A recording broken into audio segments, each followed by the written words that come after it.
My wife and I have always dreamed of celebrating our 40th anniversary with a luxurious vacation. Just the two of us, reliving the romance of our early years. We had it all planned out for years now and were excited beyond words. Enter our adult daughter Jane. Jane and her husband got wind of our plans and promptly invited themselves and their two children, 9F, 5M, along. I originally put my foot down and told them this trip was just for us, which upset her some. But my wife has a hard time saying no to Jane, as she is the youngest of our children and our only daughter, and she didn't want to hurt her feelings, so she reluctantly agreed to let them join. I wasn't thrilled about it at the time, but I wanted to make my family happy, and I knew my wife was also okay with the idea of a family trip. Even if she was heartbroken we wouldn't get our romantic trip. We went along with it.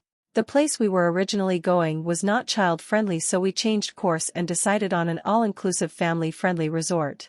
We paid for the resort and our grandchildren's plane tickets.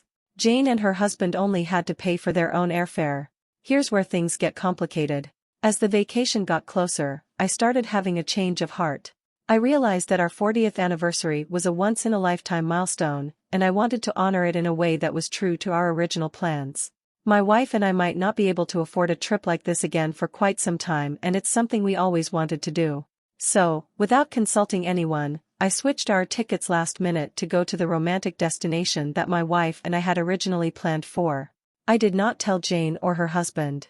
I didn't even tell my wife until the day before our flight left, which was a day before Jane's flight left for their vacation. It wasn't an easy decision and I feel guilty about it. But I wanted our 40th anniversary to be the special, intimate celebration we had always hoped for. We called Jane after we landed to tell her, and she was extremely upset, to say the least. She seemed of the idea that we were going to look after our grandkids so she and her husband could have alone time, and now that I abandoned her they would have to do it all themselves. I hung up on them when my son-in-law started shouting, and my wife and I enjoyed the rest of our trip. They came back the same day we did but have not answered any of our texts, and Jane seems to be ignoring me. My wife told me she vastly preferred our trip to the family trip we would have taken, but she still doesn't like how Jane is mad at us and wants me to apologize.